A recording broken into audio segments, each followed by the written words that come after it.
Hi കൂട്ടുകാരെ, ഏവർക്കും നമസ്കാരം. ഞാൻ ഇന്ന് പറയാൻ പോകുന്നത് ഒരു തെരുവിൻ്റെ കഥയാണ്. കല, സാഹിത്യം, സംസ്കാരം, വാണിജ്യം, രാഷ്ട്രീയം എന്നിവയുടെ ചരിത്രം പറയുന്ന കേരളത്തിലെ ഒരേ ഒരു തെരുവാണ് കോഴിക്കോട് ജില്ലയിലെ കോഴിക്കോട് നഗരത്തിൽ സ്ഥിതി ചെയ്യുന്ന ഗുജറാത്തി തെരുവ്.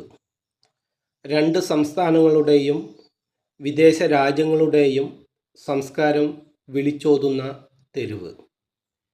ഈ തെരുവ് ഇന്ന് നാശോന്മുഖമാണെങ്കിലും ചില വ്യക്തികളുടെ ദീർഘവീക്ഷണത്തിൻ്റെയും ഇച്ഛാശക്തിയുടെയും മുന്നിൽ തെരുവിന് ജീവൻ നൽകുന്നു. ഈ തെരുവിന് ഒരുപാട് ചരിത്രകഥകൾ പറയാനുണ്ട്. എൻ്റെ യാത്രയിൽ അപ്രതീക്ഷിതമായാണ് ഞാൻ ഈ തെരുവിൽ എത്തിയത്. കേരളത്തിലെ എല്ലാ ജില്ലയിലെ തെരുവുകളിലൂടെ ഞാൻ യാത്ര ചെയ്തിട്ടുണ്ടെങ്കിലും എന്നാൽ ഈ തെരുവിലൂടെ യാത്ര ചെയ്തപ്പോൾ കിട്ടിയ അനുഭവങ്ങൾ എന്നെ ഈ തെരുവിൻ്റെ ചരിത്ര അന്വേഷണത്തിലേക്ക് നയിച്ചു. അന്വേഷിക്കും തോറും എന്നിൽ കൗതുകം കൂടിക്കൊണ്ടിരുന്നു. രസതന്ത്ര അധ്യാപകനായ ഞാൻ ചരിത്ര അന്വേഷകനായി മാറുകയാണ്. ഗുജറാത്ത് തെരുവ് അന്നും ഇന്നും. ആ തെരുവിൻ്റെ പഴയ പ്രതാപത്തെ ഓർമ്മിപ്പിക്കുന്ന കാഴ്ചകൾ നൽകുന്ന ഒരു ഇടം ഉണ്ട് ആ തെരുവിൽ. ഗുദാം ആർട്ട് ഗാലറിയും ആശ്രമം ഡിസൈനും. വരൂ, നമുക്ക് ഗുദാം ആർട്ട് കഫേയിലേക്ക് പോകാം. കോഴിക്കോടിൻ്റെ തീരദേശ ഘടനയിൽ ഇഴചേർന്ന ഗുജറാത്തി തെരുവ് വെറുമൊരു തെരുവല്ല, ചലനാത്മകമായ ഒരു പൈതൃക കേന്ദ്രമാണിത്. ഗുജറാത്തി ജൈന വ്യാപാരികൾ താമസിച്ചിരുന്നതും അഭിവൃദ്ധി പ്രാപിച്ചതുമായ ഒരു തിരക്കേറിയ വ്യാപാര കേന്ദ്രമായിരുന്നു ഈ ഇടുങ്ങിയ തെരുവ് ഒരു കാലത്ത്. ആ തെരുവ് ഇന്ന് ഒരു സാംസ്കാരിക സങ്കേതമായി മാറിയിരിക്കുന്നു. നൂറ്റാണ്ടുകൾ പഴക്കമുള്ള വാസ്തുവിദ്യ, വികസിച്ചുകൊണ്ടിരിക്കുന്ന ഭക്ഷണ സംസ്കാരങ്ങൾ, സൃഷ്ടിപരമായ ഇടങ്ങൾ എന്നിവ ഇവിടെ യോജിപ്പിൽ നിലനിൽക്കുന്നു. എന്നാൽ ഈ സ്ഥലത്തെ യഥാർത്ഥത്തിൽ വ്യത്യസ്തമാക്കുന്നത് പ്രചോദനം നൽകാനുള്ള അതിൻ്റെ ശക്തിയാണ്. സന്ദർശിക്കാൻ മാത്രമല്ല, താമസിക്കാനും സൃഷ്ടിക്കാനും സ്വന്തമാക്കാനുമുള്ള അതിൻ്റെ ശക്തി. ഗുജറാത്തി തെരുവിൻ്റെ സാംസ്കാരിക ജീവിതത്തിൻ്റെ പുനർജീവനത്തിന് പിന്നിൽ ബഷീർ ബഡായക്കാണ്ടിയുടെ ധീരവും ആത്മാർത്ഥവുമായ ഒരു സംരംഭമാണ് ഇത്. 2015 അദ്ദേഹം 160 വർഷം പഴക്കമുള്ള ഒരു അരി സംഭരണശാലയിൽ ഗുദാം ആർട്ട് കഫേ സ്ഥാപിച്ചു. ഗൃഹാതുരത്വവും സർഗാത്മകതയും കൂടിച്ചേർക്കുക എന്നതായിരുന്നു അദ്ദേഹത്തിൻ്റെ ദർശനം. അങ്ങനെ ചെയ്യുന്നതിലൂടെ അദ്ദേഹം കോഴിക്കോടിൻ്റെ സാംസ്കാരിക രംഗത്ത് ഒരു നിശബ്ദ വിപ്ലവം സൃഷ്ടിച്ചു. ഇന്ന് ഗുദാം ഒരു പുരാതന കഫേക്കാൾ കൂടുതലാണ്. അതൊരു സാംസ്കാരിക ഇൻക്യുബേറ്ററാണ്. പൈതൃക ഫർണിച്ചറുകൾ, വിൻറ്റേജ് റേഡിയോകൾ, ക്ലോക്കുകൾ, സേപ്പിയ ടോൺ ചെയ്ത ഛായാചിത്രങ്ങൾ എന്നിവയാൽ നിറഞ്ഞ ഈ സ്ഥലം പഴയകാല മനോഹാരിത പ്രസരിപ്പിക്കുന്നു. ഗുദാം പതിവായി കലാപ്രദർശനങ്ങൾ, പ്രകടനങ്ങൾ, കഥപറച്ചിൽ സർക്കിളുകൾ, ക്രിയേറ്റീവ് വർക്ക്ഷോപ്പുകൾ എന്നിവ സംഘടിപ്പിക്കുന്നു. ഇത് തദ്ദേശീയരെയും വിദേശ സഞ്ചാരികളെയും ആഗോള ക്രിയേറ്റീവുകളെയും ആകർഷിക്കുന്നു. കേരളത്തിലെ ആദ്യത്തെ വിൻറ്റേജ് സ്റ്റുഡിയോ ഈ കോഫി ഷോപ്പിലാണ്. ഗുദാമിൻ്റെ താഴത്തെ നിലയിൽ അസാധാരണമായ ഒന്ന് വിരിയുന്നു. കേരളത്തിലെ ആദ്യത്തെയും വലുതുമായ സമർപ്പിത വിൻറ്റേജ് ഫോട്ടോഗ്രാഫി സ്റ്റുഡിയോ 2024 ആരംഭിച്ചു. ഭൂതകാല സൗന്ദര്യശാസ്ത്രം ആധുനിക സാങ്കേതികവിദ്യയുമായി ഒത്തുചേരുന്ന ഒരു ഇടമായി വിഭാവനം ചെയ്ത ഗുദാം വിൻറ്റേജ് സ്റ്റുഡിയോ, കാലാതീതമായ ക്രമീകരണങ്ങൾ പുനഃസൃഷ്ടിക്കുന്നതിനായി രൂപകൽപ്പന ചെയ്തിരിക്കുന്ന പൂർണ്ണമായും സജ്ജീകരിച്ച 360 ഡിഗ്രി അഡാപ്റ്റബിൾ ഷൂട്ട് ഫ്ലോർ വാഗ്ദാനം ചെയ്യുന്നു. ഫാഷൻ എഡിറ്റോറിയലുകൾ, യാത്രാ ഛായാചിത്രങ്ങൾ, സിനിമാറ്റിക് സ്റ്റോറി ടെല്ലിംഗ് എന്നിവയ്ക്കായി ഈ സ്റ്റുഡിയോ ഒരു സവിശേഷമായ ക്രിയേറ്റീവ് ഹബ്ബായി നിലകൊള്ളുന്നു. ഫോട്ടോഗ്രാഫർമാർക്കും ചലച്ചിത്ര പ്രവർത്തകർക്കും സമാനതകളില്ലാത്ത വഴക്കം വാഗ്ദാനം ചെയ്യുന്ന ആധികാരിക വിൻറ്റേജ് പ്രോപ്പുകൾ, കാലഘട്ടത്തിനനുസരിച്ചുള്ള അലങ്കാരങ്ങൾ, അനുസൃതമാക്കാവുന്ന പശ്ചാത്തലങ്ങൾ എന്നിവ ഉപയോഗിച്ച് ഓരോ കോണും ക്യൂറേറ്റ് ചെയ്തിരിക്കുന്നു. കേരളത്തിലെ ഏറ്റവും അംഗീകൃത യാത്രാ ഫാഷൻ ഫോട്ടോഗ്രാഫർമാരിൽ ഒരാളായ അർഷാദ് ഗുരുവായൂരിൻ്റെ കലാപരമായ നിർദ്ദേശപ്രകാരം സ്റ്റുഡിയോയിൽ ആധുനിക ലൈറ്റിംഗ്, ക്യാമറ ഗിയർ, എഡിറ്റിംഗ് ഉപകരണങ്ങൾ എന്നിവയും സജ്ജീകരിച്ചിരിക്കുന്നു. ഇത് ഒരു നൊസ്റ്റാൾജിയ ഇടം മാത്രമല്ല, പൂർണ്ണമായും പ്രൊഫഷണലും ആഴത്തിലുമുള്ളതുമായ വിഷ്വൽ കളിസ്ഥലമാക്കി മാറ്റുന്നു. ഗോ ഡൗൺ എന്ന പദത്തിൽ നിന്നാണ് ഗുദാം എന്ന വാക്ക് ഉണ്ടായത്. മനോഹരമായ കരകൗശല വസ്തുക്കളുടെ വിപുലമായ ശേഖരം, കരകൗശല പാത്രങ്ങൾ, പ്രതിമകൾ, ചുമർ തൂക്കുകൾ, മരം, സെറാമിക്, ലോഹ കരകൗശല വസ്തുക്കൾ, പുരാതന ശൈലിയിലുള്ള ആഭരണങ്ങൾ, വിൻറ്റേജ് സ്റ്റൈൽ ഫർണിച്ചറുകൾ, വ്യത്യസ്തമായ ഫ്യൂഷൻ പാചകരീതി വിളമ്പുന്ന മനോഹരമായ കഫേ. ഗൃഹാതുരത്വം നൽകുന്ന ഈ സ്ഥാപനത്തിൻ്റെ ഉടമയെ പരിചയപ്പെടാം. അദ്ദേഹത്തിൻ്റെ പേര് ബഡായക്കണ്ടി ബഷീർ. അദ്ദേഹത്തിൻ്റെ ശാന്തമായ പെരുമാറ്റത്തിന് കീഴിൽ യാത്രയോടും സംസ്കാരത്തോടുമുള്ള സമാനതകളില്ലാത്ത തീക്ഷ്ണതയോടെ ഒരു സാഹസികത ഒളിഞ്ഞിരിക്കുന്നു. വളരെ ആകർഷകനായ അദ്ദേഹം എല്ലാ പ്രായത്തിലുള്ള ആളുകളെയും വളരെ എളുപ്പത്തിൽ സംഭാഷണത്തിൽ മുഴുകാൻ പ്രേരിപ്പിക്കുന്നു. ദുബായ് പോലീസിൽ അസിസ്റ്റൻ്റ് അക്കൗണ്ടൻ്റായി ജോലി ചെയ്തിരുന്ന അദ്ദേഹം ജോലി ഉപേക്ഷിച്ച് മിഡിൽ ഈസ്റ്റിൽ കുടുംബ ഫർണിച്ചർ ബിസിനസ്സിൽ ചേർന്നു.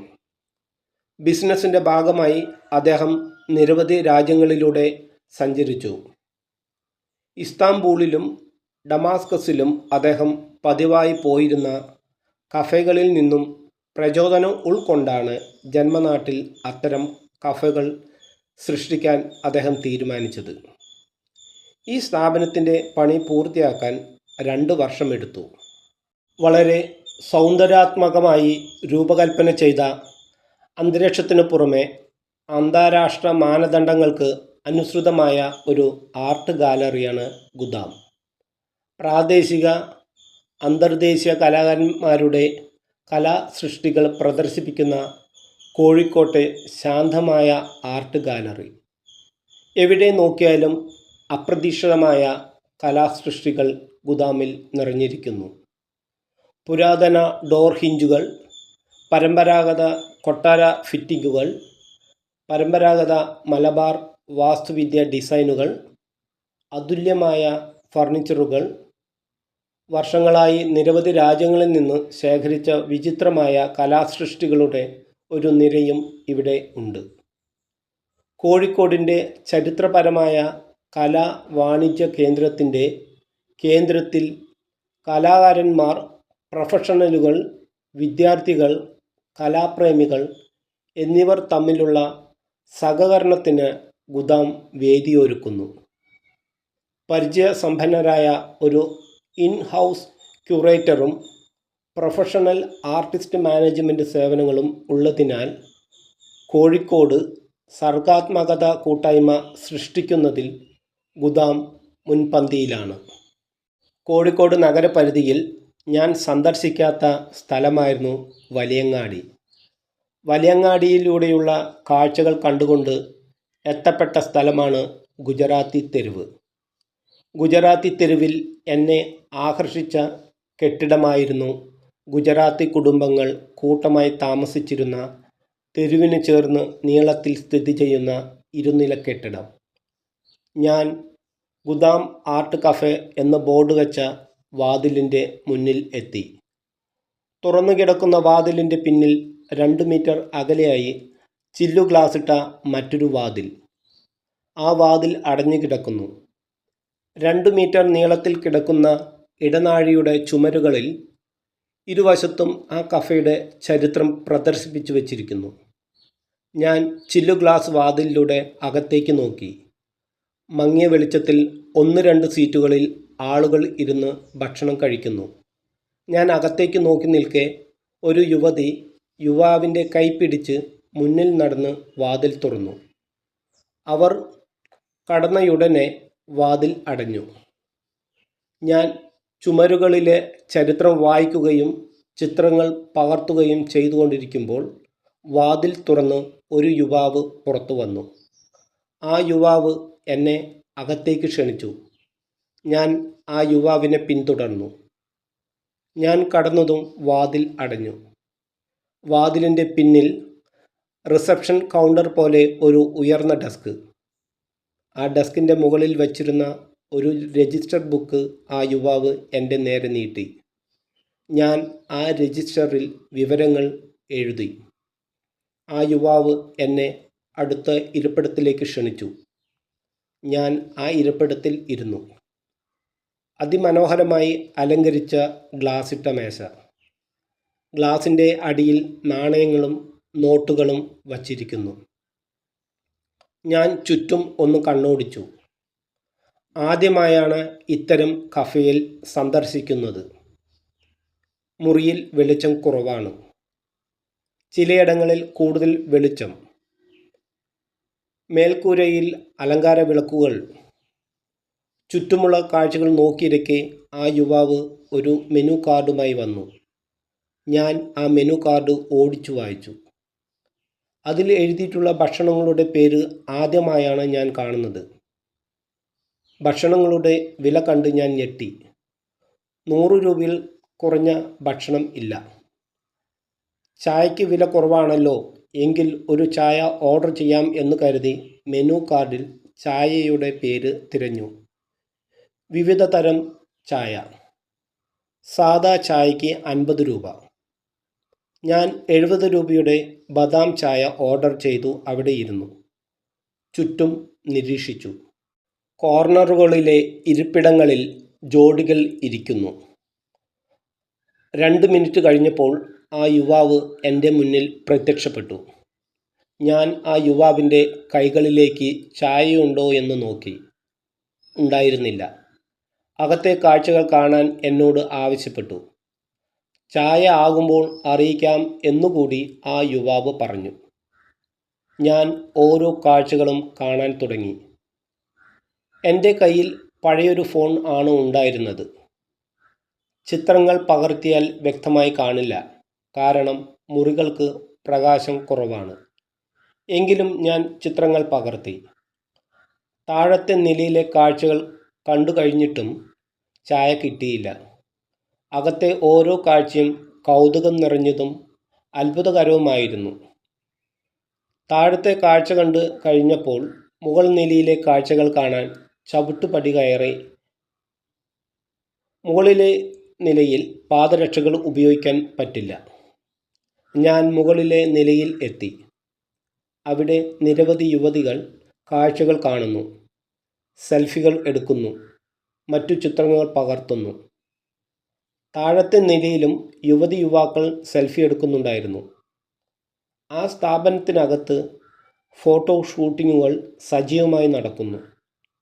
ഞാൻ കുറച്ച് കാഴ്ചകൾ കണ്ടുകൊണ്ടിരിക്കെ ഓർഡർ എടുത്ത യുവാവ് വന്ന് എന്നെ ക്ഷണിച്ചു. ചായ കുടിച്ച ശേഷം ബാക്കി കാണാം എന്ന് അവൻ പറഞ്ഞു. അവിടെ ഉണ്ടായിരുന്ന ജീവനക്കാരനോട് പറഞ്ഞ് ഞാൻ ചായ കുടിക്കാൻ പോയി. നല്ല സ്വാദുള്ള ചായ. ഞാൻ കാഴ്ചകൾ കണ്ട് വളരെ ആസ്വദിച്ചു കുടിച്ചു. വീണ്ടും ഞാൻ മുകളിലെ നിലയിൽ എത്തി. അവിടെ ഒരു ഓഫീസ് എന്ന് എഴുതിയ മുറി ഉണ്ടായിരുന്നു. ഗ്ലാസ് കൊണ്ട് മറച്ച മുറി. അതിലെ ചാരുകസേരയിൽ പ്രായമായ ഒരു സ്ത്രീ ഇരിക്കുന്നു. അവരുടെ സമീപത്തുള്ള സെറ്റിയിൽ പ്രായമായ ഒരാൾ ഉറങ്ങുന്നു. അവർ ആരാണെന്ന് ഞാൻ ജീവനക്കാരനോട് ചോദിച്ചു. അത് മുതലാളിയും ഭാര്യയുമാണ്. അവർ വിദേശയാത്ര കഴിഞ്ഞ് ഇപ്പോൾ എത്തിയതാണ് എന്ന് ആ ജീവനക്കാരൻ പറഞ്ഞു.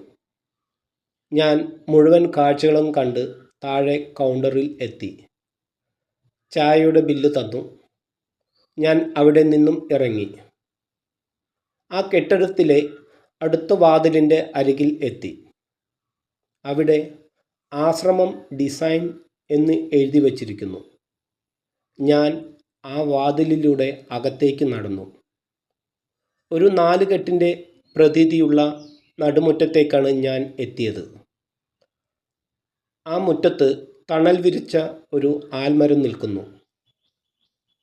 ഞാൻ ഇപ്പോൾ മറ്റൊരു ലോകത്താണ് എത്തിയത് എന്ന് തോന്നിപ്പോയി. ആശ്രമം ഡിസൈനെക്കുറിച്ച് മറ്റൊരു എപ്പിസോഡിൽ നമുക്ക് കാണാം. വരൂ, നമുക്ക് ഗുദാം ആർട്ട് കഫേയുടെ കാഴ്ചകളിലേക്ക് പോകാം.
ചെറുതായ സാധനങ്ങൾ കിട്ടില്ല.